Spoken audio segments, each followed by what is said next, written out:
திருநீர் குளிக்காமல் பூசலாமா? தாராளமாக பூசலாம். இருங்க அவசரப்படாதீங்க. யாரெல்லாம் பூசலான்னு சொல்கிறேன். குழந்தைங்க, பெரியவங்க, வயசானவங்க, கர்ப்பஸ்திரீ பெண்கள், நான் எப்போவுமே மன தூய்மையோடு இருக்கேன் அப்படின்னு உங்களால் சொல்ல முடியும் அப்படின்னா நீங்கள் தாராளமாக பூசிக்கலாம். குளிக்கிறது அப்படின்றது உடல் சுத்தம் தானே தவிர மனம் எப்போவுமே சுத்தமாக இருக்கிறவங்க குளித்தாலும் குளிக்கலனாலும் சந்தோஷமாக சிவபெருமானை நினச்சி இல்லை உங்கள் இஷ்ட தெய்வத்தை நினச்சி நீங்கள் திருநீர் இட்டுக்கலாம். 2 புருவத்துக்கு நடுவில் திருநீர் இடுறீங்க அப்படின்னா ரொம்ப நல்ல விஷயம்.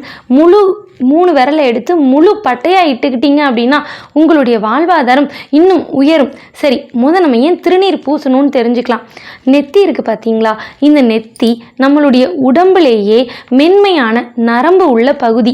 இந்த பகுதியில் வெப்பம் அதிகமாக வெளிப்படும். அதே நேரத்தில் வெளியில் இருக்க வெப்பத்தையும் அதிகமாக உள்வாங்கும். இந்த வெப்பநிலையை சமநிலைப்படுத்துவதற்காகத்தான் பூர்வத்துக்கு மத்தியில் நாம் திருநீர் இடுறோம். இந்த திருநீரை மாடு, அதாவது பசுமாடு இருக்கு இல்லையா, அவங்க மகாலட்சுமியின் அம்சம்னு சொல்லப்படுற பசுமாட்டின் சாணம் எடுத்து, அதுவும் அருகம்புல்லு மட்டுமே சாப்பிட்ற மாடின் சாணத்தை எடுத்து அதிலிருந்து தான் திருநீர் தயாரிக்கப்படுது. அதனால் பூர்வத்துக்கு மத்தியில் நீங்கள் இடும்போது உங்களுடைய உடம்பு சூடு சமநிலைப்படுத்தப்படுது.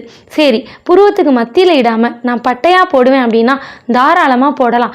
ஏன் போடுறோம் அப்படின்னா இந்த நுண்ணிய நரம்பு இருக்குது பார்த்தீங்களா, உங்களுடைய கண் திருஷ்டியிலிருந்து உங்களை காப்பாற்றும். அதே நேரத்தில் உங்களை கெட்ட எண்ணத்தோடு வசியம் செய்ய, அதாவது கெட்ட எண்ணத்தோடு பார்க்குறதே ஒரு வித வசியம்தான்.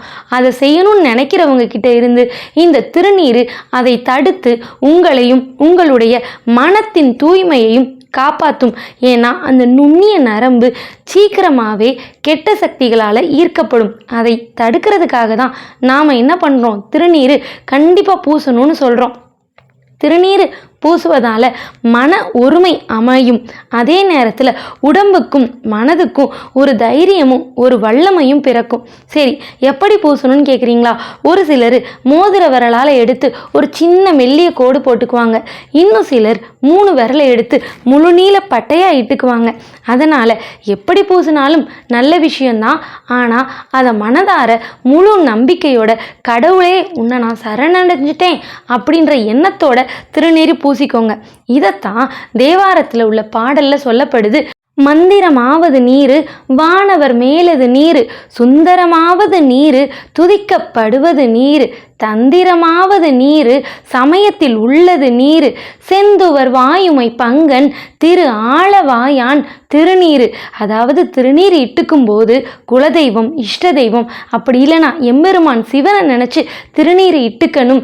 அப்படி இடும்போது எந்த மந்திர தந்திர காரியங்களும் நம்மை தாக்காது இறைவன் காப்பான்னு சொல்கிறாங்க. அதனால் தினமும் திருநீர் இடுங்க. ஓம் நமச்சிவாய.